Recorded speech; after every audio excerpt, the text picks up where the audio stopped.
अस्सलाम वालेकुम फ्रेंड्स, मैं हूं नमोर और आप देख रहे हैं टेक्निकल फन। फ्रेंड्स, आज इस वीडियो में मैं आपको बताऊंगा कि आप लोग डरबस्टर या गोबस्टर को कैसे यूज कर सकते हो। इन दोनों में से बेस्ट कौन सा है।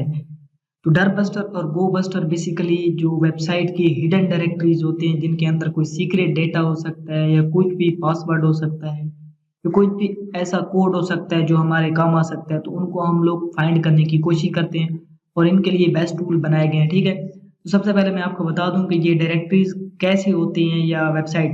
लाइक यहाँ पर एक मेरी वेबसाइट चल रही है, जैसे मैं आपको दिखा देता हूँ। ये मेटास्प्लाइडेबल 2 पे चल रही है। ठीक है, तो यहाँ पर जैसे ही मैंने DVWA को ओपन किया, ठीक है, तो यहाँ पर आप आएंगे तो ये देखें DVWA यहाँ पर इसकी डायरेक्टरी पे चला गया। ठीक है, और उसके बाद /login.php, इसके आगे एक और पेज था login.php, इसने हमें इस पे रीडायरेक्ट करा दिया। यहाँ पर पहले एक डायरेक्टरी ये थी और उसके बाद इसके अंदर ये वाली फाइल थी। तो यहाँ पर मैं इसको लॉगिन करता हूँ। ठीक है, एडमिन और लॉगिन।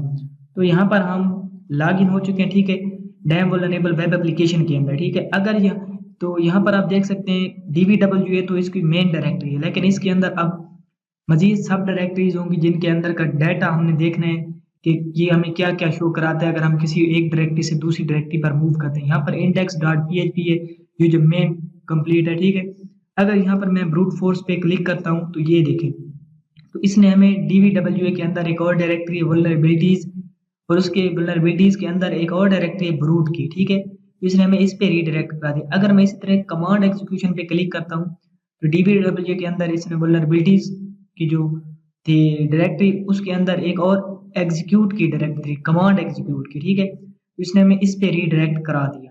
तो यहाँ आप URL से आपको अंदाजा हो रहा होगा कि एक डायरेक्टरी के अंदर दूसरी डायरेक्टरी और उसके अंदर एक और डायरेक्टरी। तो इसी तरह अगर हम एक एक करके चेक करते रहेंगे तो हमारा काफी सारा टाइम लग जाएगा। ठीक है, तो इसी वजह से अगर मैं यहाँ पर दोबारा होम पे आ जाता हूँ, ठीक है, और यहाँ पर मैं इसको सिलेक्ट कर लेता हूँ। ठीक है, तो इसको कॉपी कर लेता हूँ।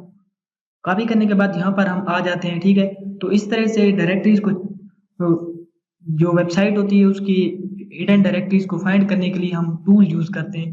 तो जो सबसे बेस्ट है वो डरबस्टर है। ठीक है, ये हिडन डायरेक्टरीज को फाइंड करने के लिए यूज किया जाता है।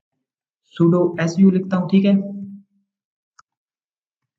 तो हम रूट में आ जाएंगे। यहाँ पर मैं लिखता हूँ डरबस्टर -u। ठीक है, और उसके बाद आगे मैं यहाँ पर अपना दे देता हूँ टारगेट। तो यहाँ पर मैंने अपना टारगेट इंटर कर दिया। ठीक है, उसके बाद मैं इंटर प्रेस करता हूँ। जैसे ही मैं इंटर प्रेस करूंगा तो ये जो डरबस्टर टूल है ये वास्प ने बनाया है और बहुत ही बेहतरीन टूल है हिडन डायरेक्टरीज को फाइंड करने के लिए। ठीक है, तो यहाँ पर इसका मैं साइज थोड़ा बढ़ा देता हूँ ताकि आप लोगों को ये क्लियरली नजर आ सके।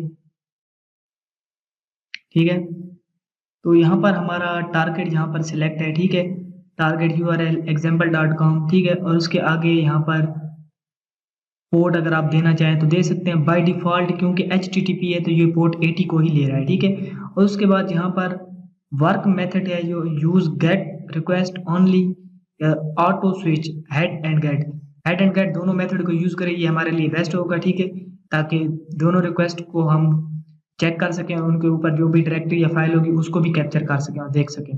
उसके बाद गो फास्टर पे क्लिक करना है। उसके बाद यहाँ पर आ जाना है file with list of directories या फाइल्स। ठीक है, तो ब्राउज पे क्लिक करना है। ब्राउज पे क्लिक करने के बाद यहाँ पर आ जाना है डेस्कटॉप पे, स्लैश पे क्लिक करना है। स्लैश पे आने के बाद यूजर्स, तो यहाँ पर हम डरबस्टर की जो भी होगी वर्ड लिस्ट हम उसको सिलेक्ट करेंगे। ठीक है,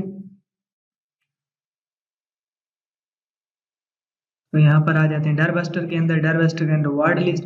यहाँ पर मैं मीडियम वाली सिलेक्ट कर रहा हूँ। ठीक है, अगर आप लोग चाहें तो कोई और भी यूज करना चाहे, लेकिन ये है कि ये फिर काफी टाइम लग सकता है। ठीक है, तो उसके बाद तमाम चीजें सेट है। ठीक है, मैं यहाँ पर स्टार्ट पे क्लिक करता हूँ। जैसे मैं स्टार्ट पे क्लिक करूंगा तो ये हमें अपन इस पेज की डिटेल निकाल के दे देगा जो हम मैनुअली एक एक करके विजिट कर रहे थे। ठीक है, तो ये हमें मैनुअली विजिट नहीं करने पड़ेंगे। जो भी आपकी टारगेट वेबसाइट हो आप लोग उस पे जाकर देख सकते हैं। ठीक है, तो यहाँ पर आप देख सकते हैं कि करंट स्पीड ये देखें 55, 89 इतनी सारी रिक्वेस्ट एट अ टाइम जा रही हैं और हम एक सेकेंड के अंदर एक रिक्वेस्ट बड़ी मुश्किल से पोर्ट कर सकते हैं। तो इस वजह से टूल यूज करके हम लोग आसानी से काम करते हैं। ठीक है, तो यहाँ पर अगर उसके बाद आ जाता है यहाँ पर ये स्कैन इन्फॉर्मेशन हमारे सामने आ रही है, ठीक है। DVW की डायरेक्टरी है, ठीक है। उसके बाद यहाँ पर एक्सटेंशन डॉट PHP की है, ठीक है। और आइकन्स की डायरेक्टरी यहाँ पर आ रही है। तो उसके बाद आगे आ जाता है कि रिजल्ट लिस्ट में, ठीक है। तो यहाँ पर आप देख सकते हैं 200 यहाँ जिनके सामने रेस्पॉन्स है, ठीक है, वो पेज ओके हैं, ठीक है। उनको आप लोग इजीली विजिट कर सकते हैं, ठीक है। फाइल्स हैं या डायरेक्टरीज हैं, जो भी चीज़ है, ठीक है।